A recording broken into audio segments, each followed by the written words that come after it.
Simple interest में क्या होता है? सिंपल इंटरेस्ट होता क्या है? जैसे आप किसी से लोन ले रहे हो और वो बोल रहा है कि हर महीने या हर साल आपसे इतने परसेंट का इंटरेस्ट लेगा। अब वो उसका इंटरेस्ट ना फिक्स होगा। जैसे मान लो आपने जो लोन लिया वो क्या होगा, प्रिंसिपल कहलाएगा। जैसे सपोज करो 10,000 का आपने किसी से लोन लिया या 1 लाख किसी से लोन लिया, बैंक से ही ले लिया। तो बैंक दो इंटरेस्ट आपको प्रेफर करेगा। एक बोलेगा मैं सिंपल इंटरेस्ट से दे रहा हूँ और एक बोल रहा है कंपाउंड इंटरेस्ट से दे रहा हूँ। तो सिंपल इंटरेस्ट से ना वो कोई रेट बताएगा कि मैं 10% पर एनम, ये पर एनम मतलब 1 साल में, हर साल पर एनम में देना है आपको, 10% पर एनम में देना है।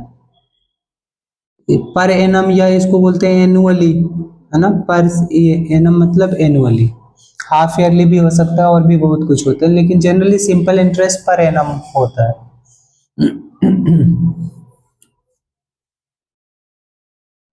तो जो आप इसके लिए पहले साल का जो इंटरेस्ट बनाओगे वो कितना होगा?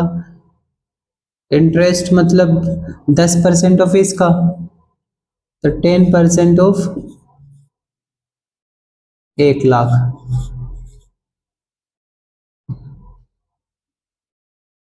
इसका मतलब 10,000 का एक्स्ट्रा अमाउंट देना पड़ेगा। इसी को ही क्या बोलेंगे हम?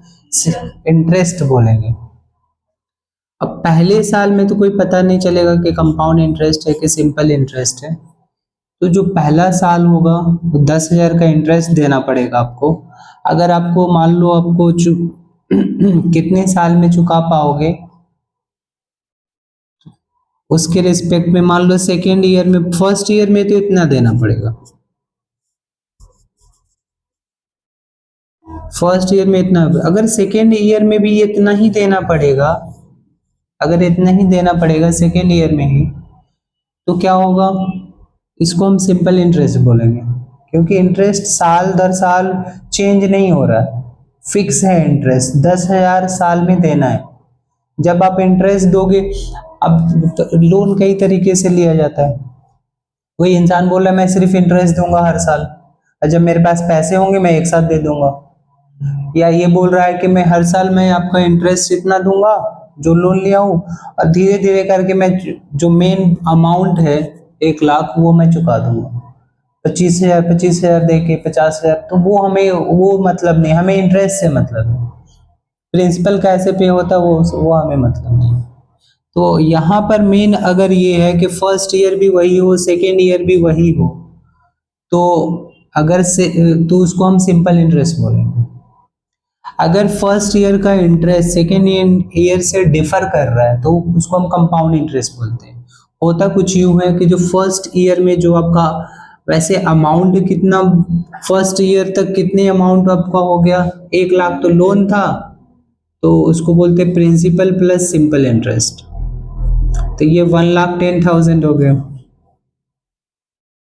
1,10,000 अमाउंट बन गया। फिर अगले साल इंटरेस्ट लगेगा वो 1,10,000 पे नहीं लगेगा, वो 1 लाख पे ही लगेगा जिस पे आपने लिया हुआ है लोन। लेकिन कंपाउंड इंटरेस्ट में थोड़ा सा अलग होता है। कंपाउंड इंटरेस्ट में जो फर्स्ट ईयर का जो अमाउंट होता है वो अगले ईयर के लिए प्रिंसिपल बन जाता है। तो जो सेकेंड ईयर जो होगा, सिंपल इंटरेस्ट में तो वही चीज होगा, 10,000 होगा। लेकिन कंपाउंड इंटरेस्ट में क्या होगा? फॉर कंपाउंड इंटरेस्ट, अगर कंपाउंड इंटरेस्ट फर्स्ट ईयर में देखें तो दोनों सेम दिखेगा। सिंपल इंटरेस्ट कंपाउंड इंटरेस्ट दोनों फर्स्ट ईयर में सेम दिखेगा, लेकिन सेकेंड फर्स्ट ईयर के बाद चेंज हो जाएगा। तो सेकेंड ईयर में कंपाउंड इंटरेस्ट अगर हम बात करें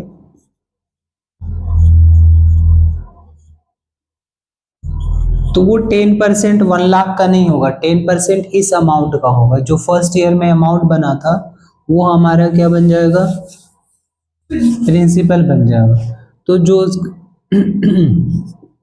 जो जो कंपाउंड इंटरेस्ट बनेगा वो 10% तो होगा, लेकिन किसका? 1,10,000। दैट मीन्स 11,000 आपको इंटरेस्ट देने पड़ेंगे सेकेंड ईयर। तो बहुत इजी है कि डिफरेंशिएट करना what is difference between simple and compound interest. तो सिंपल इंटरेस्ट में कभी भी जो इंटरेस्ट लगेगा हमेशा जो प्रिंसिपल अमाउंट पे, जो अपने स्टार्टिंग में जो लोन लिया था उस पे लगेगा। कंपाउंड ईयर्स में हर ईयर प्रिंसिपल चेंज होगा, जो आपका इंटरेस्ट होगा वो भी ऐड हो जाएगा। अब खुद सोचो, जो बैंक में जमा करते हो पैसा, आप ये सोचते हो ना कि अब बढ़ता रहे, तो आप सोचोगे कंपाउंड इंटरेस्ट से मैं दे दूं, है ना? और अगर आप खुद लोन लोगे तब सोचोगे सिंपल इंटरेस्ट दूं, सब कोई सोचता है। तो सिंपल इंटरेस्ट में जो लेने वाला है उसको लॉस है ना, हर साल सेम अमाउंट मिल रहा है, और जो देने वाला है उसको वो प्रॉफिट है। लेकिन कंपाउंड इंटरेस्ट में जो जिसका पैसा जमा है, मतलब जो दे पैसा जमा है, जो जो इंटरेस्ट लेने वाला है उसको फायदा है। अब इसके फॉर्मूले की बात करते हैं हम, simple interest and compound interest का। साइड बाय साइड राइट कर लो।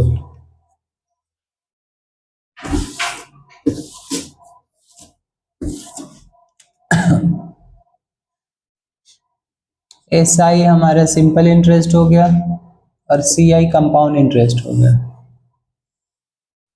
पहला इसमें जो फॉर्मूला होता है सिंपल इंटरेस्ट का वो हो जाता है आपका PRT/100। P प्रिंसिपल है, R क्या है? रेट है, T टाइम है, और SI इंटरेस्ट है। फिर अमाउंट का फॉर्मूला बना P + SI। इसमें उल्टा होता है, इसमें पहले अमाउंट निकलता है, P × 1 + R/100 to the power n यहाँ पे टाइम है, R इंटरेस्ट है, P क्या है? प्रिंसिपल है। या ये निकलने के बाद इसके बाद कंपाउंड इंटरेस्ट निकलेगा अमाउंट माइनस प्रिंसिपल, यहां से और भी फॉर्मूले बना सकते हैं इसी को क्रॉस मल्टीप्लाई करके। अगर डायरेक्ट आपको प्रिंसिपल फाइंड करने हैं और बाकी चीजें गिवन हो तो उस केस में हम क्या लिखेंगे? SI × 100 अपॉन P के अलावा क्या बचा? RT। तो ये फॉर्मूला याद होना चाहिए, ट्रांसपोज करोगे तो उसमें भी टाइम लग जाता है। R का फॉर्मूला क्या होगा? PT। और टाइम का फॉर्मूला क्या होगा? SI × 100 divided by PR।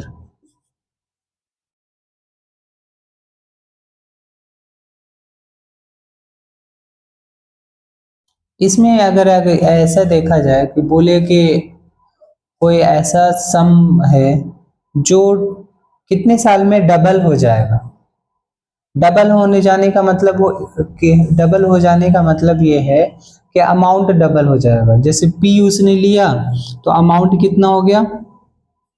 2P हो गया। अमाउंट क्या हो गया? 2P हो गया। तो इंटरेस्ट कितना होगा? सिंपल इंटरेस्ट कितना होगा? P ही होगा ना। सिंपल इंटरेस्ट इक्वल टू क्या होगा?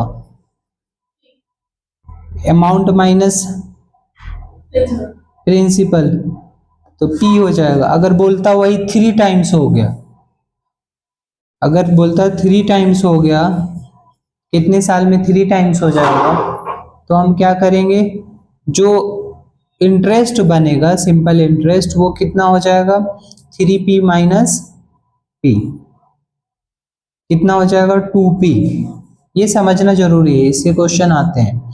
बोलेगा कि कितने साल में वो अमाउंट जो उसने लोन लिया है वो डबल हो जाएगा, ये जो लोन किसी को दिया है वो डबल हो जाएगा, ट्रिपल हो जाएगा। तो ट्रिपल हो जाएगा तो उसका जो इंटरेस्ट बनेगा 2P बनेगा, डबल होगा तो P ही हमारा क्या होगा? इंटरेस्ट बनेगा। इसमें बहुत सारे फॉर्मूले हैं, इसको ध्यान से करना।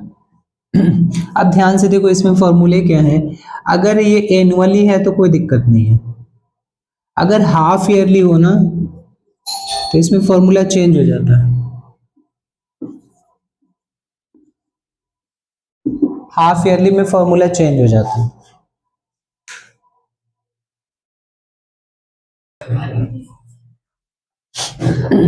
हाफ ईयरली में फॉर्मूला चेंज होगा, क्या फॉर्मूला हो जाएगा अमाउंट का? पी,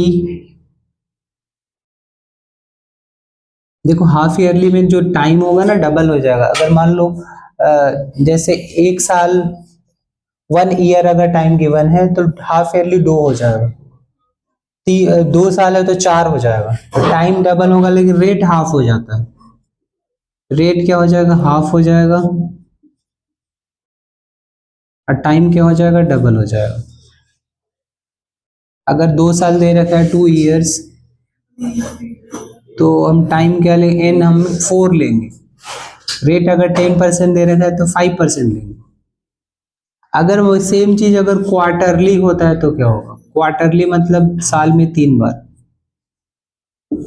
क्वार्टरली साल में 3 बार के 4 बार, 4 बार, 3 3 मंथ पे, हर मंथ पे 4 बार। तो इसमें अमाउंट का फॉर्मूला चेंज हो जाएगा। P 1 + R/4 हो जाएगा और टाइम 4 से मल्टीप्लाई हो जाएगा।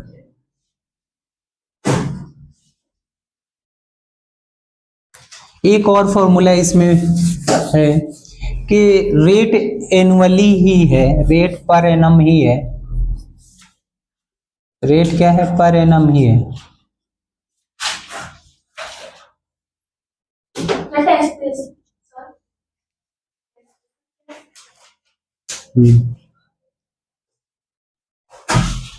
रेट पर एनम हो लेकिन टाइम क्या हो? फ्रैक्शन में हो, जैसे ऐसे 3:1/4 ईयर्स।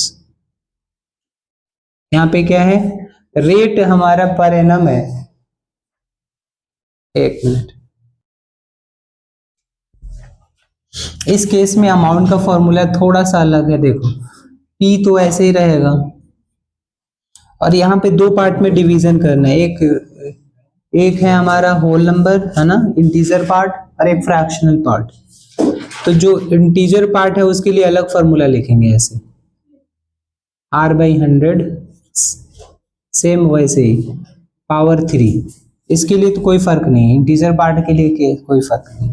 फिर क्या करना है? फ्रैक्शनल पार्ट के लिए सेम फॉर्मूला लगाना है ये वाला, लेकिन यहाँ पे क्या होगा? R को मल्टीप्लाई कर देना है इस फ्रैक्शन से, 1/4 डिवाइडेड बाई 100। बाकी कोई फर्क नहीं होगा इसमें। ये कुछ इंपॉर्टेंट फॉर्मूला है। अब एक क्वेश्चन आता है जो काफी, अगर नॉर्मल प्रोसेस से करोगे तो काफी ज्यादा लेंदी होगा। Difference between compound interest and simple interest. Difference between compound interest and simple interest.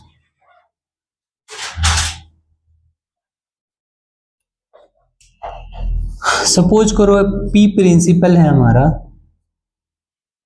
P principal है, R हमारा रेट है, R हमारा रेट है, और टाइम हम ले रहे हैं मान लो 2 साल के लिए ले रहे हैं।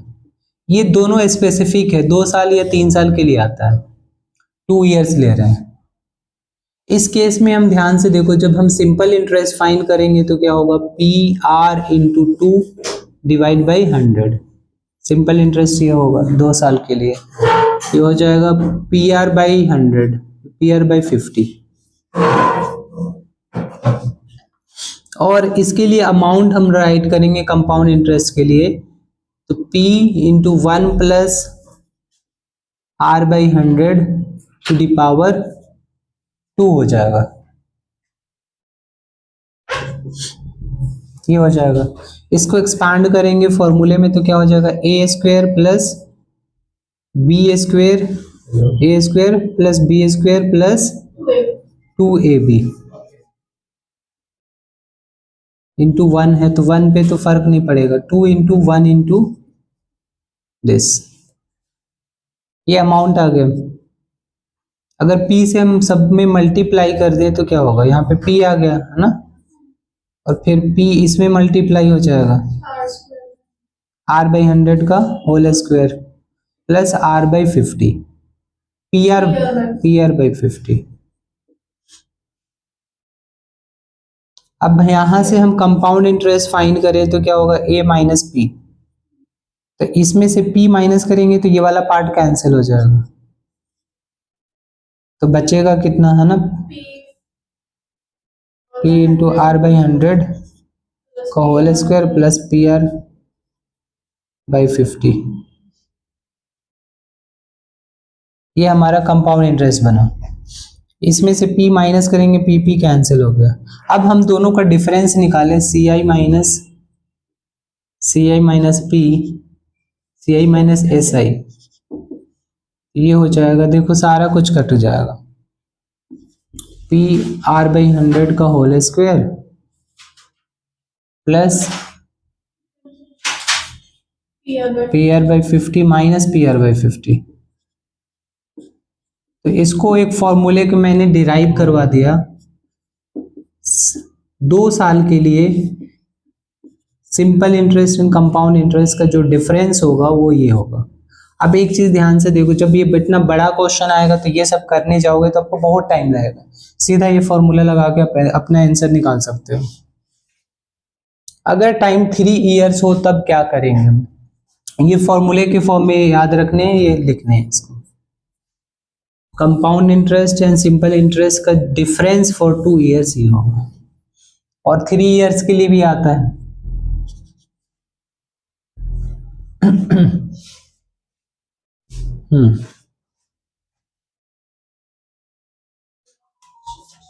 सेम चीज अगर 3 इयर्स के लिए देखें तो क्या होगा, सिंपल इंटरेस्ट तो वही होगा, पी आर टी बाई 100, तो कितना हो गया simple interest, 3 P R by 100, ये सिंपल इंटरेस्ट हो गया। कंपाउंड इंटरेस्ट के लिए फॉर्मूला लगाना पड़ेगा हमें, क्या, P1 plus R by 100 to the power 3। अब a plus B whole cube की आइडेंटिटी लाएगी यहाँ पे, तो P हो गया, क्या होता है, a cube plus B cube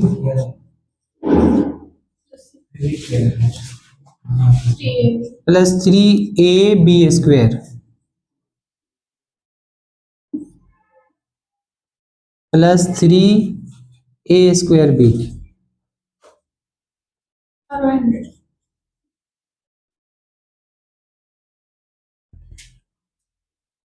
इसको अंदर मल्टीप्लाई करेंगे तो क्या आ जाएगा, p plus P R by 100 whole to the power 3 plus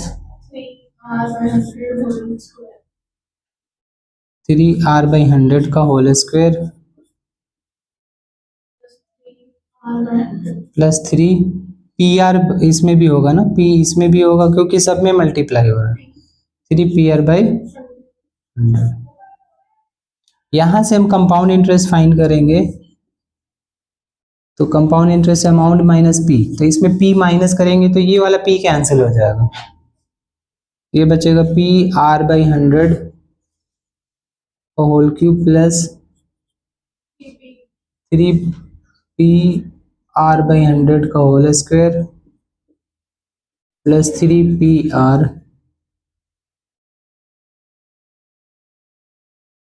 by 100। ये हमारा कंपाउंड इंटरेस्ट है। अब इसमें से हमें ये माइनस करना है, सी आई माइनस एस आई, जब हम माइनस करेंगे तो कितना आ जाएगा, देखो ये वाला टर्म कैंसिल हो जाएगा, है ना,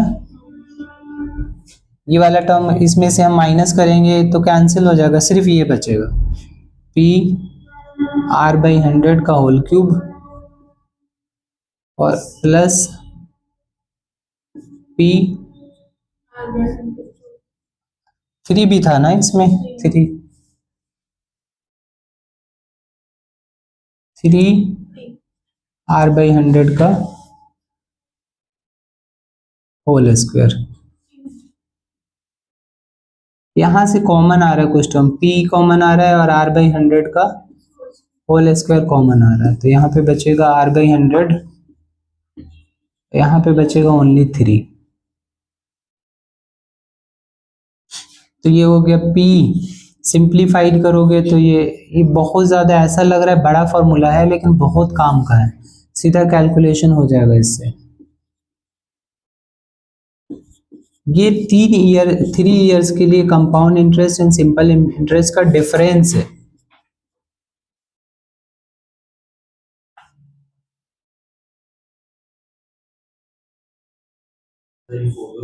अगर कंपाउंड इंटरेस्ट में हर साल के लिए रेट अगर अलग अलग है, जैसे फर्स्ट ईयर के लिए मान लो R1 रेट है, सेकेंड ईयर के लिए R2 है, थर्ड ईयर के लिए मान लो R3 है।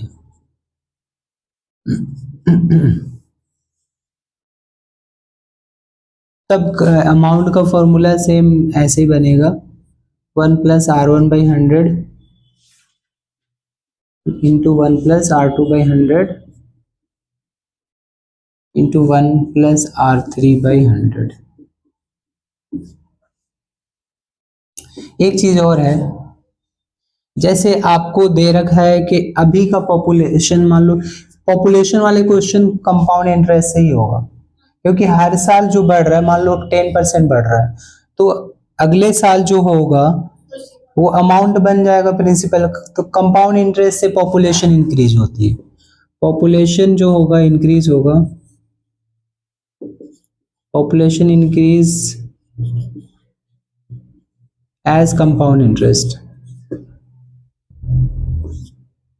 Compound interest. तो पॉपुलेशन का मान लो कोई क्वेश्चन है और या कोई मशीन की प्राइस है इस, और हर साल 10% बढ़ रही है, तो भी कंपाउंड इंटरेस्ट से ही होगा। तो मैं बताना ये चाह रहा था कि नॉर्मल इसमें फॉर्मूला तो कम अमाउंट वाला ही लगाएंगे कि अगर आज पॉपुलेशन हमारा ये P है तो 10 साल के बाद कितना होगा, यहाँ पे 10 हो जाएगा। लेकिन अगर मान लो बोले कि आज जो पॉपुलेशन है वो है आपका मान लो 10 करोड़, किसी मान लो कहीं की पॉपुलेशन है 10 करोड़। अब बोले कि 5 साल पहले की क्या पॉपुलेशन थी, तब हम क्या करें, जो अब ये जो हम लेंगे ना, ये इसको हम अमाउंट लेंगे, पहले का फाइन करना उसको हम क्या लेंगे, प्रिंसिपल फाइन करना। तो पहले का फाइन करना है हमें, उसको प्रिंसिपल ऐड करेंगे। तो फॉर्मूला क्या होता है, A = P × 1 + R/100 की पावर n, और हमें क्या फाइन करना है, P, ये गिवन है, तो P का फॉर्मूला क्या हो जाएगा, amount upon 1 + R/100 to the power n हो जाएगा।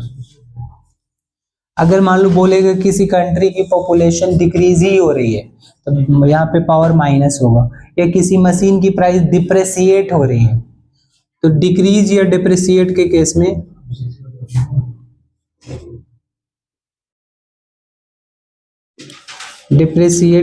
में फॉर्मूला जो लगेगा A = P1 - R/100 to the power n, बाकी सब कुछ सेम चलेगा, डिप्रेसिएशन ऐसे होता है।